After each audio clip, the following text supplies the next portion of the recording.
We acknowledge the traditional owners of the lands on which this podcast has been produced, and we pay our respects to Aboriginal and Torres Strait Islander peoples and to elders past and present. Welcome to Snack, the Aged Care podcast where we break down some of the big questions around what it really means to be person-centered. This podcast is brought to you by the Ethnic Communities Council of Queensland, also known as ECCQ, the peak body for multicultural communities in Queensland.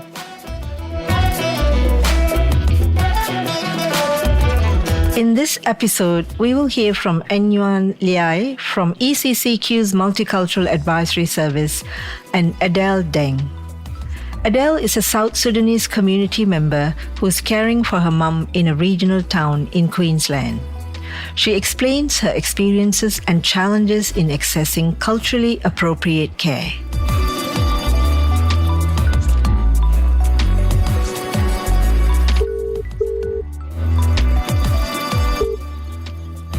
Hello? Hello, Adhel. Hi, in the Jalwin Torbioman. Yep. So, I jam thong this. Okay. Yeah. For some times, people have been talking about aged care issues, particularly accessing those aged care services by the people from culturally and linguistically diverse background generally in Australia, but particularly in the rural and remote areas. There have been persisting issues that need to be captured and highlighted. Some of these issues are to do with the engagement between service providers, aged care service providers, and clients or their families or their carers from culturally and linguistically diverse.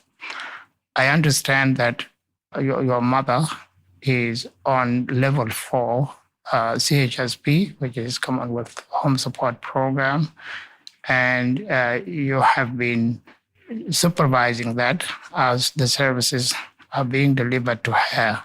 Yes. My mom, she's in a high level of supposed to be taken care of, but it's not much support for her, and not any sort of like the government sent to assist to come and ask the information what need to be done to assess the level she's in, those sort of support.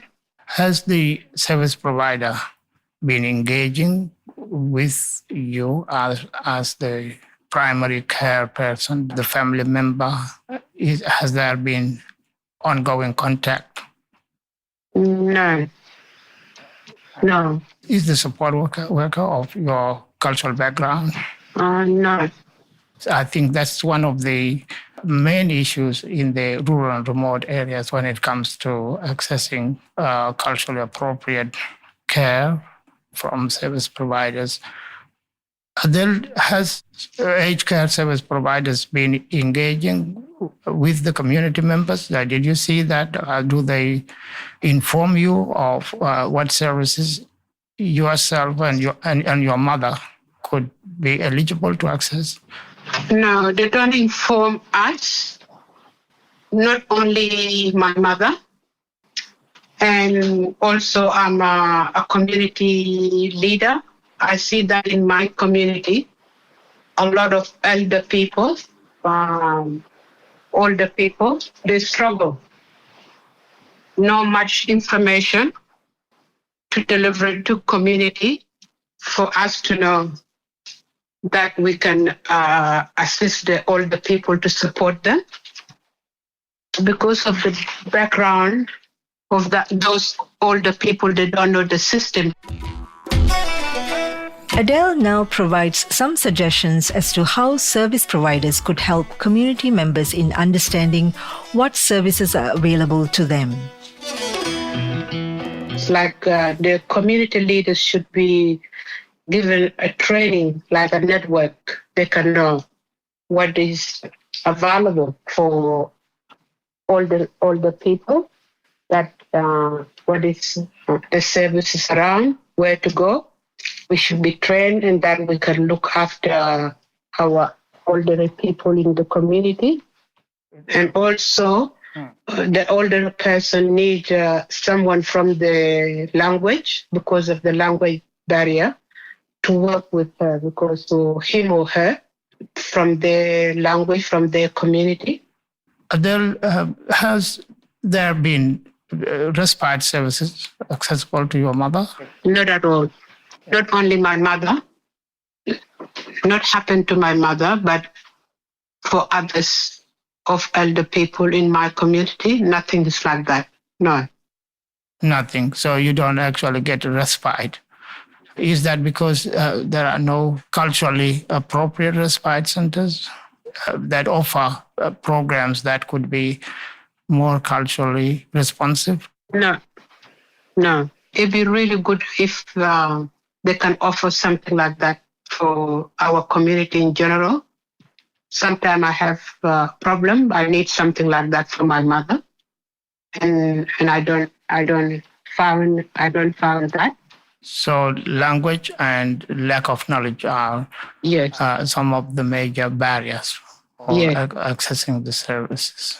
Yeah. The further away you go from the center, the more these issues are quite affecting the population. We will hear from Adhel how she would like care workers to support her mother and other families when providing services.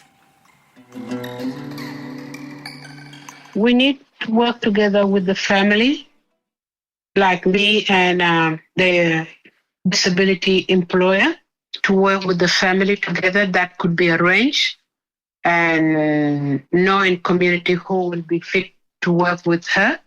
You need also to be informed. You need the care workers to not to only focus on the client, but include the family of the client, so the family of the client can have an input into the care that is being delivered. Is that what you would prefer happening? Yes. Do you think there is more to be done about communication when the care workers communicate with the people they support? That communication could also be extended to the carers like yourself, the relatives, the family, as you said. Yeah, family and her too. She have to know what support she's getting. She have to be included as well. We know that food connects people. Offering food to guests is a cultural norm that many cultures practice. This hospitality is offered to care workers as well as they are going into people's homes. However, sometimes it may be an organization's policy for their staff not to accept food and drinks. So care workers could politely refuse the offer of food and drinks. And it is important to explain the policy to the clients so they don't get offended. There are also other considerations such as understanding that people from different parts of Africa may do things differently, and gender is important when working with clients, as some people would prefer to have care workers of the same gender. From the engagement that I have established so far with some African background communities in Toowoomba, I was able to conclude that people would prefer if there is a conversation rather than a care worker would just come and straight away start with what they are doing. But people would want to talk to them. Things like the small talk, sometimes offering of drinks or food. How comfortable are you when the care workers come home and they don't accept the offer of drinks and food from your family? It's not that good. Sometimes you feel bad because we have culture we share. We share food. We share communication when someone comes to care for you. If it's someone because of different culture. Sometimes I feel like that's why they rejected even cup of tea or food from when we offer. You feel like not accepted. There is a gap there. Strangers who want to remain strangers. No communication. They don't talk. They don't, when they come in, they don't even know language where you can communicate to know your support carer to you. So that's a big issue. Africa have many African countries. So every country of Africa have their own culture. So they need to gather all this culture and treat every individual their own culture, their own religion and belief, and also the agenda they have. So that means stereotyping all Africans to be one group that belong to one culture is not right, because there are so many diverse cultures in Africa, for example. The Muslim religion people culture, the women have to be served by women. You can't send the men to serve the women. So it's a big difference from our culture. But for our culture, as South Sudan, the man could serve my mother. That's fine. Could take her shopping, take her somewhere. But for the Muslim, the Middle East people will be no honor. So they have their own religion, their own culture, their own belief. So they need to be delivered the training to know the culture, what they believe on. So, and we have a lot of Middle Eastern Toowoomba, a lot of older men and women. And we have a lot of African different countries in Toowoomba as well. And a lot of older people in the community of Toowoomba. So they need to be delivered the service to be available for them.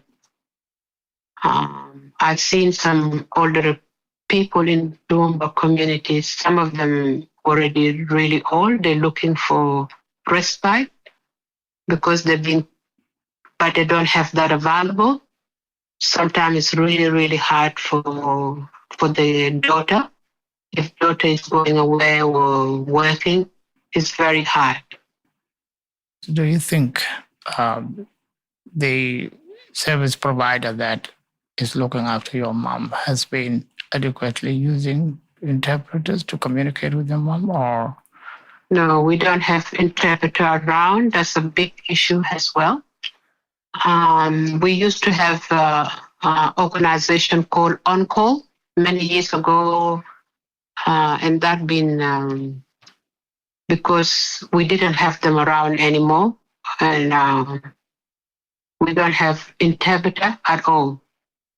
So sometimes you have to beg your daughter or someone from community to go out with you to the hospital appointment or for to help the elderly person to access what needs to be done for them. And sometimes it's really hard because the privacy. So it's hard between mom and daughter or mom and son or to know everything. So they don't want that. Sometimes they even keep it to themselves. They don't talk about it. But if they have interpreter around available for them, that will make life easier for them. They can share a lot of information. They will feel more confident to share information. Yes, we need interpreter in the community. All right. Yeah, thank you very much for that. And I really appreciate your time this afternoon. Okay, thank you. In this episode, Adhel shared her experience as a carer for her mother and as a South Sudanese community leader. She provided suggestions of how care workers could support her family and community in accessing culturally appropriate care.